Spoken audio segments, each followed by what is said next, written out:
kesiapannya sampai saat ini seperti apa tergabung di Puslat Cup ini. Meskipun misalnya Puslat Cup ini ada agenda latihan rutin tersendiri ya.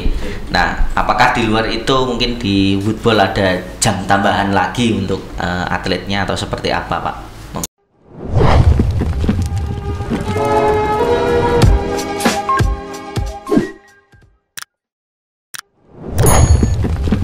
Assalamualaikum warahmatullahi wabarakatuh. Salam olahraga. Jaya.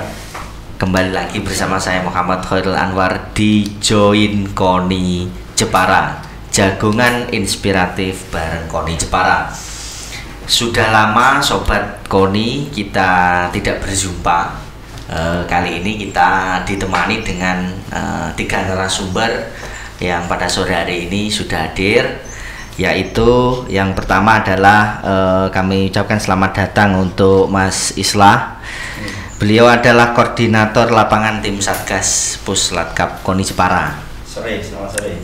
Masih puasa ya, Pak? Alhamdulillah. Yang kedua ada pelatih Puslat Cup cabur football, Mr. Kuat. Selamat sore. Selamat sore, Pak. Masih kuat ya, Pak? Masih. Alhamdulillah. Alhamdulillah hari ini ya.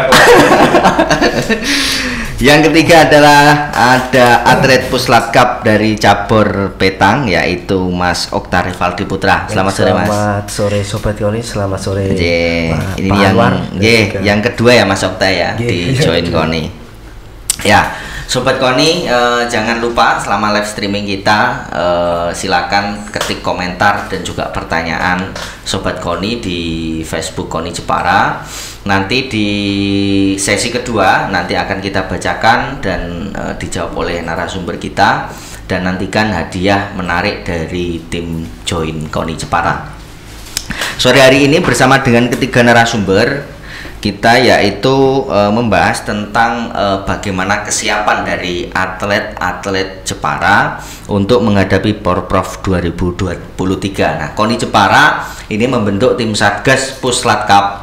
Nah, tim Satgas Puslat Cup ini seperti apa, tugas pokok fungsinya, kemudian hubungannya dengan atlet dan pelatih itu seperti apa, nanti kita bahas lebih lanjut.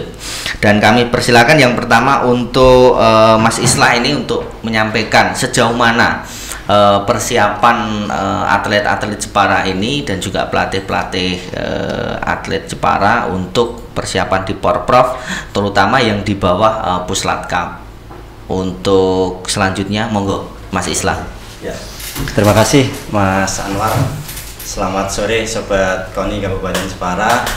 Yang terhormat Pak Mr. Kuat ya, Mr. Kuat dari cabur football. Kemudian Mas Okta dari Bentang.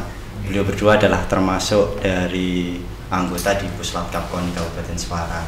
Baik Sobat Koni Kabupaten Jepara, kita tahu bersama di tahun 2023 ini Pekan Olahraga Provinsi di Jawa Tengah akan dilaksanakan, dan kita Kabupaten Jepara sebagai salah satu tuan rumah dari Padi Raya dari 6 kabupaten itu, Jepara sebagai salah satu tuan rumahnya. Di sana ada target besar yang dibebankan kepada Koni Kabupaten Jepara. Target besar itu kita berada di peringkat 5 dari peringkat 10 di tahun 2018 yang lalu. Ini satu tantangan bagi kita di Koni Kabupaten Jepara, dan salah satu bentuk ikhtiar yang kita laksanakan adalah kita melaksanakan Puslat Cup Koni Kabupaten Jepara. Puslat ini kita launching di tahun 2020 yang lalu, di mana di tahun 2020 ini Puslat ini kita mengakomodir atlet-atlet yang berprestasi di Kabupaten Jepara, di mana ada 5 kategori prestasi yang kami tentukan untuk menjadi persyaratan sebagai anggota Puslat, yaitu peraih medali di Porprov tahun 2018, kemudian peraih medali di PON, peraih medali di kejuaraan resmi nasional yang resmi yang dari PB, kemudian peraih medali di Asian Games, peraih medali di SEA Games. Nah, atlet-atlet yang terbaik ini ketika kita launching di bulan Oktober tahun 2020 itu, kita mulai dengan komposisi 14 cabang olahraga. 72 atlet dan 24 pelatih. Nah, alhamdulillah seiring berjalan waktu, kalau kita berbicara tentang kesiapan KONI Kabupaten Jepara di Pekan Olahraga Profesi di tahun 2023 nanti, kita tahun 2022 ini kita akan memfokuskan diri bagaimana di tahun 2022 pelaksanaan babak kualifikasi ini kita meloloskan sebanyak mungkin atlet-atlet dari KONI Kabupaten Jepara untuk lolos di babak kualifikasi. Karena ini yang akan menjadi acuan kita bagaimana target kita di 5 besar itu. Jadi salah satu ikhtiar yang kita laksanakan, kita melaksanakan puslat itu, dan menurut perjalanan kami dari tahun 2020 sampai ini tahun 2022, dari yang awal kita berjalan itu karena memang muaranya tujuan dari program Puslat Cup KONI Kabupaten Jepara ini adalah meningkatkan prestasi di Porprov tahun 2023 nanti. Yang jelas barang tentu atlet yang ada di dalam Puslat ini adalah atlet-atlet yang memang nanti akan kami siapkan, yang memang akan kita proyeksikan akan menjadi kontingen KONI Kabupaten Jepara pada Porprov tahun 2023. Di samping kami tidak menyampingkan dari cabur-cabur yang lain di luar Puslat itu, karena memang di ruang Puslat itu masih ada cabur-cabur yang memang sangat potensial, dari 44 cabur sampai dengan hari ini, karena sampai dengan bulan April ini hanya atau baru 1 cabur yang menyampaikan proses pelaksanaan babak kualifikasi, yang nanti insya Allah dilaksanakan di bulan Agustus. Sisanya belum ada yang melaporkan kepada KONI atau mungkin belum ada petunjuk secara khusus dari cabur ya, Pemprov terkait dengan pelaksanaan babak kualifikasi. Sepanjang yang kami tahu, yang sudah melaporkan ke kami baru 1 cabang olahraga yang memang nanti akan dilaksanakan di bulan Agustus itu. Kami selalu melaksanakan pendampingan karena ini merupakan satu tugas dari kami, dari Satgas. Kami melaksanakan pendampingan, kami melaksanakan monitoring selama 1 bulan, yang mungkin itu kami ajak karena kami tim kami ada sekitar 15 orang yang kami bagi di 15 cabang olahraga, karena di tahun 2020 yang tadi di awal hanya 14 cabang olahraga, tahun 2022 per Januari kemarin kami ada 15 cabang olahraga. Berarti ada penambahan cabur, Pak? Ada penambahan cabur, tapi ada pengurangan atlet, Mas. Karena memang muaranya ada di Porprov, ada beberapa atlet yang memang menurut cabang olahraga kami tidak mendegradasi, tapi menurut cabang olahraga itu usulan dari cabang olahraga dari anggota Puslat itu, atlet-atlet ini memang sudah tidak potensial, dan dari segi usia juga sudah tidak bisa mengikuti Porprov di tahun 2023. Sekarang kekuatan kami ada di 15 cabang olahraga, 64 atlet dan 25 pelatih. Sepanjang kami melaksanakan monitoring di tahun 2022 ini per Januari kemarin, untuk peningkatan progres menurut kami sudah meningkat, karena intensitas latihan juga kami yakin, kami percaya teman-teman di cabang olahraga pasca Porprov yang sudah bisa dipastikan dilaksanakan di tahun 2023 nanti, babak kualifikasi akan dilaksanakan di tahun 2022 ini, intensitas latihan teman-teman di cabur itu meningkat, dan ini juga berpengaruh pada peningkatan. Kemarin kami melaksanakan tes pengukuran di bulan Maret ya, tanggal 27 Maret GBK ya. Hasilnya ada peningkatan signifikan dari tes pengukuran yang kami laksanakan di bulan Desember tahun 2021 kemarin. Itu sedikit sejarah histori tentang Puslat Cup yang insya Allah akan kami kawal. Puslat Cup ini pun nanti akan menjadi embrio dari tim atau kontingen KONI Kabupaten Jepara pada Porprov tahun 2023 nanti. Sementara gitu, Mas. Oke. Nah, tadi soal siapa saja yang bisa masuk ke dalam Puslat Cup ini kan juga atas masukan dan usulan dari cabur begitu, Mas Islah ya. Apalagi ini menjelang kualifikasi dan menjelang Porprov 2023, tentunya ada beberapa atlet yang istilahnya dalam tanda kutip ini ada penyesuaian. Katakanlah misalnya di cabur tertentu ternyata di aturan cabur ini di Porprov 2023 nantinya tidak bisa mengikuti. Nah, sampai dengan saat ini tadi mungkin ada pengurangan dan juga penambahan atlet itu. Nah ini dari Puslat Cup kira-kira masih memungkinkan atau memberikan tenggat waktu sampai kapan ini Mas untuk menentukan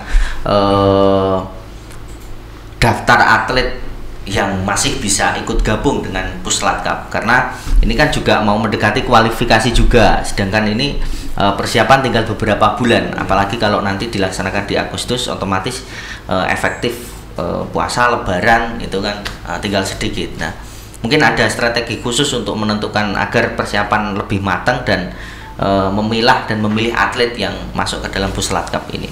Oke, kalau saat ini untuk yang tim di Puslat 8 atlet yang tadi sudah tidak tergabung itu degradasinya bukan dari kami, tapi memang dari cabang olahraga yang mengusulkan. Secara teknis memang itu kami serahkan kepada cabang olahraga. Dan dirasa memang 8 atlet ini ya secara potensi tidak potensial lagi, secara usia memang sudah tidak usia emas, atlet sudah tidak usia prestasi. Nah, kapan kami kalau program Puslat Cup KONI Kabupaten Jepara ini ada program yang kami persiapkan untuk Porprov tahun 2023. Jadi berakhirnya ya setelah babak kualifikasi itu. Jika nanti atlet itu tidak lolos babak kualifikasi, kan kecuali yang tuan rumah nih, yang tuan rumah kan tidak melaksanakan babak kualifikasi. Untuk bentang sama woodball biasanya tuan rumah nih. Yang tidak tuan rumah, kalau nanti di babak kualifikasi atlet itu tidak lolos, maka secara otomatis dia tidak menjadi tergabung lagi di Puslat Cup, menjadi atlet dari Puslat Cup. Atlet kalau pelatihnya kan bisa di atlet yang lain kalau mungkin lolos. Kalau kapan berhentinya? Tadi kami katakan di awal, sampai dengan hari ini yang sudah masuk ke kami pelaksanaan babak kualifikasi itu baru 1 cabang olahraga. Yang sudah melaporkan sudah melaporkan dan memang sudah ada surat resminya dari Pemprov. Sisanya itu belum ada. Nah, kami untuk status keanggotaan di Puslat ini pasca pelaksanaan babak kualifikasi. Menyesuaikan cabur masing-masing ya, berarti. Karena setiap cabur itu babak kualifikasinya beda-beda. Ada yang tidak hanya dilaksanakan 1 kali, ada babak kualifikasi karena cabang terukur itu biasanya mencari limit waktu terendah. Jadi ini biasanya dilaksanakan berkali-kali bahkan sampai mendekati pelaksanaan Porprov itu sendiri. Nah, kemarin kalau tidak salah dari KONI Jateng itu menyampaikan babak kualifikasi kisarannya antara di bulan Juni sampai dengan September tahun 2022 ini. Kita baru bisa berbicara setelah semua cabang olahraga melaksanakan kualifikasi. Oke, siap. Pak Kuat ini sebagai pelatih Puslat Cup di cabur woodball ya. Untuk di cabur woodball sendiri, Pak, kesiapannya sampai saat ini seperti apa? Tergabung di Puslat Cup ini, meskipun misalnya Puslat Cup ini ada agenda latihan rutin tersendiri ya. Nah, apakah di luar itu mungkin di woodball ada jam tambahan lagi untuk atletnya atau seperti apa, Pak? Monggo. Ya, terima kasih Mas Anwar dan Mas Islam selaku Ketua Satgas Puslat Cup, koordinator dan juga Mas Okta, atlet kita andalan dari cabur bentang yang sudah malang melintang, dan teman-teman semuanya yang ada di rumah masing-masing yang mungkin ikut mengikuti live streaming sore hari ini. Kami ucapkan selamat sore untuk Sobat KONI Jepara. Semoga apa yang ditargetkan dari KONI menjadi tantangan buat kita semuanya, pelatih maupun atlet. Puslat Cup Kabupaten Jepara tahun 2003 sudah menunggu kita. Porprov ada di tempat kita di wilayah Padiraya, dan kebetulan di Jepara ada sekitar 14 atau 14 cabur yang 12 cabur dan 14 nomor yang dipertandingkan. Dan kebetulan kita ini mendapat tanggung jawab yang luar biasa dari KONI Jepara untuk melaksanakan program latihan di cabur kita, Mas Anwar. Cabur woodball itu memang cabur yang sedikit unik karena ini agak berbeda ya, karena dilihat dari sisi lapangan, kemudian alat itu yang mirip-mirip dengan golf, dan kita kebetulan di Purwokerto, Porprov waktu pertama kali kita mengikuti dari cabur Jepara untuk eksibisi, Kemudian yang kedua di Kota Surakarta, kebetulan Mas Islam sudah juga ikut di sana ya. Kebetulan kita bisa sukses di sana, ada perolehan medali yang cukup signifikan bagi kita, jadi luar biasa bagi kita waktu itu. Ada 4 emas, 1 perak, sama 4 perunggu, dari itu suatu capaian yang luar biasa pada waktu itu. Dan kebetulan itu memang menurut saya itu usia-usia emas bagi atlet kita yang selama ini kami bina. Persiapan kita di Porpor 2023 ini Mas, itu sudah kami laksanakan dari tahun 2020 ya Mas ya? Iya. Mas Islam. Mas Islam kebetulan dan teman-teman kita dari KONI sering main kebetulan ke sana, silaturahim, melihat perkembangan sejauh mana latihan football dilaksanakan. Memang beberapa bulan yang lalu itu kita terkendala dengan adanya pandemi COVID-19 yang melanda kita semuanya, dan itu membuat kita memang benar-benar vakum. Kita hanya latihan di sekitar ruang kita, rumah kita, dan di lingkungan kita, karena memang lapangan yang harusnya kita pakai itu di lapangan dengan pitch, grids-nya, karena di football itu mainnya memang harus di rumput atau di green, bisa di pantai. Kalau di pantai di pasir maksudnya, itu kayak bola di pantai itu ya, di pasir yang di pitch ya. Itu tapi khusus untuk beach. Seperti anak-anak kita yang pernah ke China, ke Vietnam, ke Thailand, ke Oman, itu kan memang di pantai, jadi di pasir itu. Jadi kita melaksanakan program itu sudah dari 2020 itu cuma terkendala, sehingga baru efektif di ini setelah pandemi ini agak mereda. Kita anak-anak sekolah sudah dimasukkan ke sekolah masing-masing, dan kita juga memulai masuk ke lapangan, dan kita sudah melaksanakan. Kita menyatukan dulu anak-anak, persepsi anak-anak dulu. Jadi memang olahraga football ini penuh dengan tantangan karena faktor psikologi itu yang sangat berpengaruh. Jadi melatih football itu memang beda dengan melatih yang latihan teknik lainnya. Jadi unsur-unsur psikologi ini harus kita satukan dulu, dan ini sangat unik. Jadi ketika kita memberikan gambaran latihan teknik maupun apa itu, kita harus menganalisis dulu. Jadi problem-problem apa yang ada di anak-anak ini, di atlet kita ini. Kita pengalaman waktu di Solo itu kita TC 3 bulan, alhamdulillah kita TC di Batu kan di lapangan bola itu.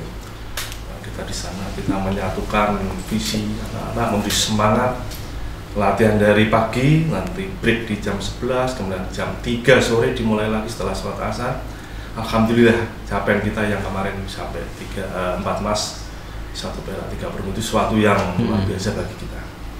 Jadi kita continue di hari Selasa sore, kemudian Jumat sore, dan Minggu pagi, dan waktu bulan Ramadan ini kita yang hari Minggu itu digeser ke sore hari. Dan kebetulan anak-anak ini ada beberapa kendala sebenarnya. Kalau kita analisis secara SWOT-nya itu, kita ini punya beberapa tantangan, karena anak-anak ini ada yang kerja di Semarang, kemudian kerja di Kudus gitu kan, kemudian kerjanya di Kelen gitu kan, dan juga ini membuat suatu harus mempunyai cara atau rencana yang bagus, planning yang bagus, bagaimana mereka ini bisa bergabung menjadi satu untuk kita. Jadi bisa mengulang prestasi yang kemarin kita capai, dan itu sangat berat sebenarnya bagi kita. Tapi kita optimis karena KONI Jepara menargetkan capaian 5 besar itu sesuatu yang positif. Karena kita kalau tidak punya suatu target itu tidak menjadi tantangan. Jadi ini suatu tantangan. Apa yang ditargetkan oleh KONI Jepara itu sesuatu yang positif. Kita harus menganggap itu positif, dan itu menjadi optimisme semua. Tidak bisa dicapai di tahun ini, mungkin tahun berikutnya, berikutnya, dan berikutnya. Jadi siapapun harus punya target dalam hidup. Jadi latihan kita laksanakan dengan pendekatan dengan olahraga kami yang sentuhan-sentuhannya kita ya memang yang paham betul adalah ya pelatih itu sendiri. Seperti di Petang juga kayak Mas Okta itu bisa mencapai puncak karir, bisa memperkuat Jateng di PON ikut ya Mas kemarin ya? PON 2016 itu suatu yang luar biasa. Jadi sama sebenarnya. Penjabar.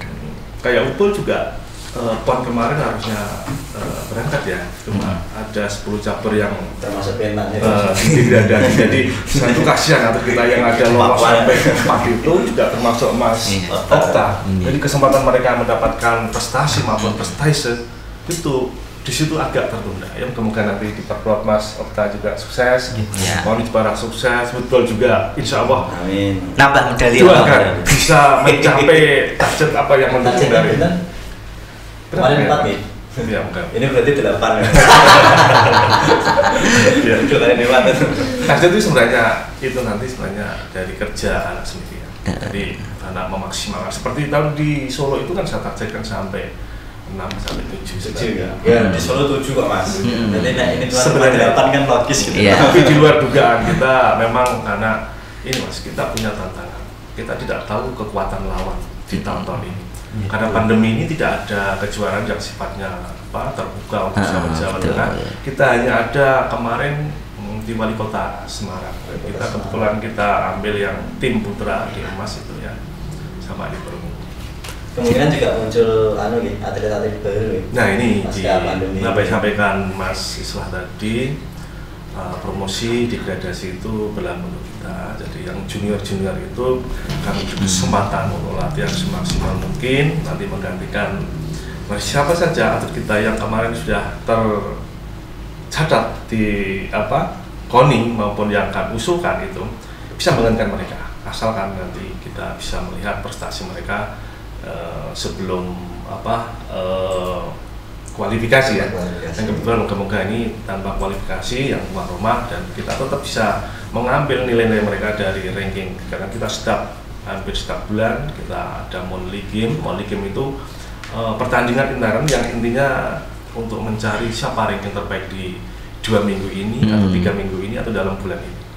Mungkin sekedar info saja Mas, mungkin anak-anak untuk atlet people ya itu memang baru menyatukan visi. Jadi saya belum geber untuk latihan fisik yang seperti 3 bulan yang menjelang Papua tahun di Purwokerto yang itu ibaratkan saya ya tidak se-ekstrim ya, anak-anak itu tidak berani minum es, tidak berani makan sambal yang menakutkan untuk mereka yang besar.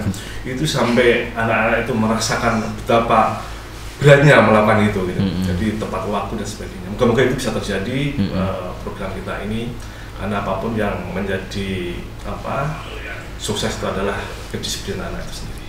Mungkin itu Mas nanti bisa disambung lagi. Baik. Siap Pak Kuat. Dari sudut pandang atlet ini Mas Okta, sampai dengan saat ini yang juga masuk ke dalam atlet Puslat Cup ya Mas Okta ya, sudah memiliki banyak jam terbang. Nah, dari sisi atlet sendiri, dengan keberadaan Puslat Cup ini Mas, seperti apa dari atlet untuk kesiapan di Porprov 2023 menurut atlet seperti apa? Baik, terima kasih sebelumnya. Selamat sore Pak Anwar, selamat sore Pak Islah, dan selamat sore Pak Kuat. Bagi saya sendiri sebagai atlet yang tergabung di Puslat Cup, saya sangat mengapresiasi adanya Puslat Cup. Ini pertama kali saya tergabung di KONI Kabupaten Jepara mewakili olahraga betang. Baru ini ada Puslat Cup.